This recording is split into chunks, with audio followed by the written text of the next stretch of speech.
अस्सलाम वालेकुम। KTV official के साथ मैं हूं हसन राना। नाज़रीन, कुछ दिन कबल सुप्रीम कोर्ट की जानिब से मुबैना तौर पर कादियानियों के हक़ में आने वाले फ़ैसले के बाद पाकिस्तान के मुसलमानों में शदीद इज़्तिराब और गम गुस्सा पाया जा रहा है। इस मुतनाज़ फ़ैसले के आने के बाद जहां मुसलमान शदीद बेचैन हैं, वहीं कादियानी और उनके सहूलतकार जश्न मना रहे हैं। इस तमाम तर केस का पस मंज़र, कादियानी की ज़मानत और उसके बाद पैदा होने वाली सूरत हाल से आपको आगाह करने के लिए इस खुसूसी व्लॉग को आप तक पहुँचाया जा रहा है।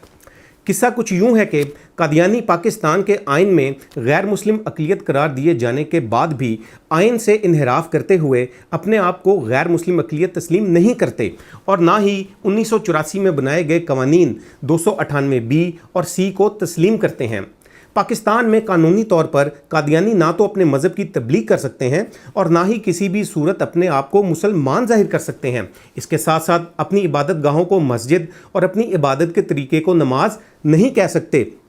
लेकिन इन दीगर पाबंदियों के साथ साथ कादियानी पाकिस्तान में ना तो कुरान मजीद छाप सकते हैं और ना ही उसको तकसीम कर सकते हैं, और इन तमाम तर कवानीन की तौसीक सुप्रीम कोर्ट के लार्जर बेंच के फैसले में की जा चुकी है। मगर हम ये देखते हैं कि कादियानी इन तमाम तर कवानीन की धज्जियाँ उड़ाते हुए ना सिर्फ अपने आप को मुसलमान जाहिर करते हैं बल्कि अपनी इबादत गाहों को मस्जिद की तर्ज पर भी बनाते हैं और इसके साथ साथ कुरान मजीद के तर्जमे में तहरीफ भी करते हैं और उसकी पाकिस्तान में इशाअत और तबाद भी करते हैं। कादियानियों के तहरीफ शुदा तर्जमा कुरान और तफसीर के नुस्खों में से एक नाम तफसीर सगीर है, जो कि झूठे मुद्दई नबूवत मिर्ज़ा ग़ुलाम कादियानी के बेटे मिर्ज़ा बशीरुद्दीन महमूद की लिखी हुई है, जिसमें ना सिर्फ कुरान मजीद के तर्जमे में तहरीफ की गई है बल्कि कुरान मजीद के तर्जमे और तफसीर के नाम पर छपने वाली इस तफसीर सगीर में अकीदा ख़त्म नबूवत के ख़िलाफ़ और मिर्ज़ा ग़ुलाम कादियानी की झूठी नबूवत को भी साबित करने की कोशिश की गई है। माज़अल्लाह। 2019 में कादियानियों के मरकज़ चनाब नगर में कादियानियों के इदारे मदरसातुल हिफ्ज़ में एक तकरीब का इनेकाद किया गया, जिसमें ना सिर्फ तहरीफ शुदा तर्जमा कुरान के नुस्खों को तकसीम किया गया बल्कि हमारी इतलात के मुताबिक कुरान मजीद के तहरीफ शुदा तर्जमे के नुस्खों को पाकिस्तान से बाहर भी भेजा गया, और जिसके खुसूसी मनाजिर आप इस वक्त स्क्रीन पर देख रहे हैं। कादियानी मरकज़ के मदरसातुल हिफ्ज़ में होने वाली ये तकरीब कादियानी जमात पाकिस्तान के रहनुमाओं खालिद शाह, मलिक खालिद मसूद, सलीमुद्दीन और कादियानी मदरसातुल हिफ्ज़ के प्रिंसिपल मुबारक अहमद वगैरह की सरपरस्ती में हुई। इस वाक़े के बाद 2022 में मुबारक अहमद और दीगर कादियानियों के ख़िलाफ़ 295B, 298C और कुरान एक्ट की दिफात के तहत FIR का इंदराज किया गया, मगर तकरीबन 1 साल तक किसी भी मुलजिम को पुलिस ने गिरफ्तार नहीं किया। जनवरी 2023 को तहरीफ तर्जमा कुरान की इशाअत के इस केस में चनाब नगर से कादियानी मदरसातुल हिफ्ज़ के प्रिंसिपल मुबारक अहमद को पुलिस ने गिरफ्तार कर लिया, जिसके बाद कादियानी जमात पाकिस्तान के शरपसंद अनासिर ने ना सिर्फ चनाब नगर की मेन सड़क को ब्लॉक कर दिया बल्कि इन कादियानी शरपसंद अनासिर ने मुबारक अहमद कादियानी को छुड़वाने के लिए थाना चनाब नगर में धावा बोल दिया, जिसके बाद मजीद पुलिस की नफरी तलब करने के बाद हालात मामूल पर आए। तहरीफ शुदा तर्जमा कुरान का यह केस सेशन कोर्ट में चला। इस कादियानी मुबारक अहमद पर फर्द जुर्म आयद की गई और उसके साथ साथ इस मुलजिम ने केस के दौरान किसी भी मौके पर यह नहीं कहा कि यह जुर्म उसने नहीं किया।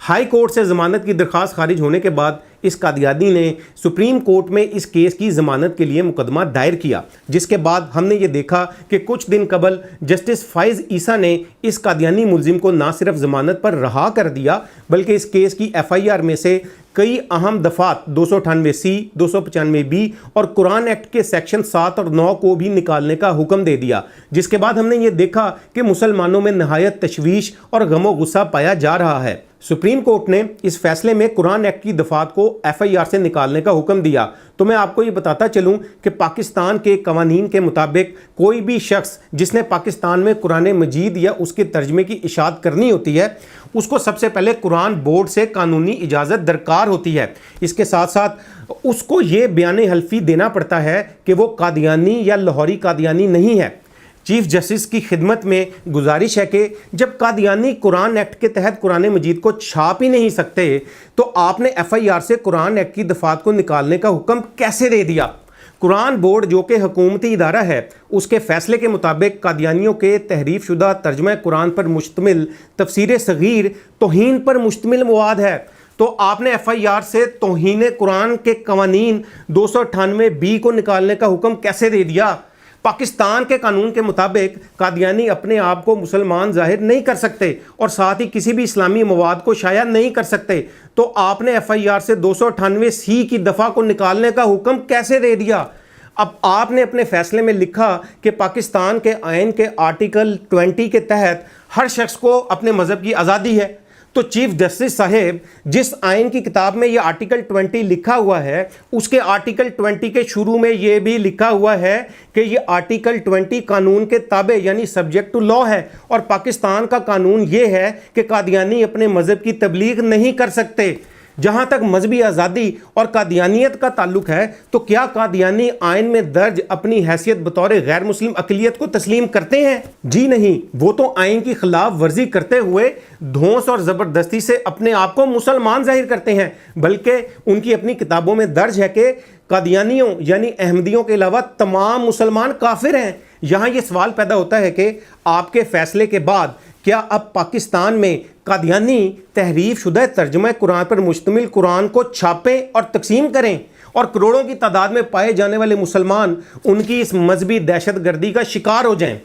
قادیانی جو کہ اپنے آپ کو مذہبی اقلیت تسلیم ہی نہیں کرتے، آپ نے ان کی مذہبی آزادی کا تو ذکر کر دیا، لیکن یہ کون سا اصول ہے کہ آئین کو نہ ماننے والوں کو تو آزادی اور کروڑوں مسلمانوں کے حقوق کی پامالی؟ تصویر کا اصل رخ یہ ہے کہ قادیانیوں نے اسلام کے متوازی ایک نیا دین کھڑا کیا جس کا نام احمدی اسلام رکھا۔ قادیانی جھوٹے مدعی نبوت مرزا غلام قادیانی کے ساتھیوں کو صحابہ کہتے ہیں، مرزا کے اوپر اترنے والے شیطانی الہامات کو وحی کا درجہ دیتے ہیں، مرزا غلام قادیانی کی باتوں کو حدیث کا درجہ دیتے ہیں، مرزا غلام قادیانی کی بیٹی کو سیدۃ النساء کہتے ہیں، مرزا غلام قادیانی کی بیوی کو ام المومنین کہتے ہیں، نعوذ باللہ۔ اور دنیا کی تاریخ کی سب سے بڑی گستاخی یہ کہ مرزا غلام قادیانی کو نعوذ باللہ ثانی محمد یعنی محمد رسول اللہ کہتے ہیں، نعوذ باللہ۔ چیف جسٹس صاحب آپ خود بتائیں کہ جس مذہب کی آزادی کا آپ کہہ رہے ہیں، کیا ان شیطانی عقائد کی اشاعت کی ترویج اور تبلیغ کی اجازت پاکستان کے مسلمانوں میں دی جا سکتی ہے؟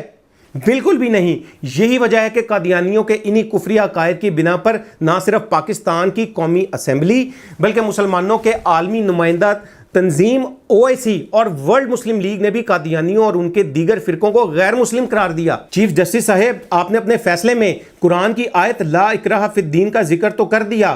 تو ہم بھی تو یہی مانتے ہیں کہ مذہب اختیار کرنے میں کسی پر کوئی جبر نہیں، مگر مذہب کے نام پر مسلمانوں کو کافر کہنا، مسلمانوں کو گالیاں دینا اور قرآن مجید کے ترجمے میں تحریف کرنے کا کیا ان چیزوں کی کسی کو اجازت ہو سکتی ہے؟ بالکل بھی نہیں۔ اس سے پہلے پاکستان کے سپریم کورٹ کے لارجر بینچوں کے فیصلے موجود ہیں اور وہی لاگو رہیں گے۔ قادیانی اگر مذہبی آزادی چاہتے ہیں تو وہ سب سے پہلے آئین میں درج اپنی حیثیت بطور غیر مسلم اقلیت کو تسلیم کریں اور پھر اپنے کسی حقوق کا مطالبہ کریں۔ پاکستان جو کہ اسلام کے نام پر حاصل کیا گیا، اس میں یہ کبھی بھی نہیں ہو سکتا کہ سردار الانبیاء حضرت محمد صلی اللہ علیہ وآلہ وسلم کی ختم نبوت اور آئین اور قوانین ختم نبوت کے خلاف کسی بھی قسم کی کوئی سازش پوری ہو سکے۔ چیف جسٹس صاحب میری آپ سے یہ درخواست ہے کہ اپنے فیصلے پر برائے مہربانی نظر ثانی کریں اور تحریف شدہ ترجمہ قرآن کے اس کیس کے قادیانی ملزموں کو قانون کے کٹہرے میں لا کر کیفر کردار تک پہنچائیں اور نبی مکرم خاتم النبیین حضرت محمد صلی اللہ علیہ وسلم کی شفاعت کو اپنا نصیب بنائیں۔ ختم نبوت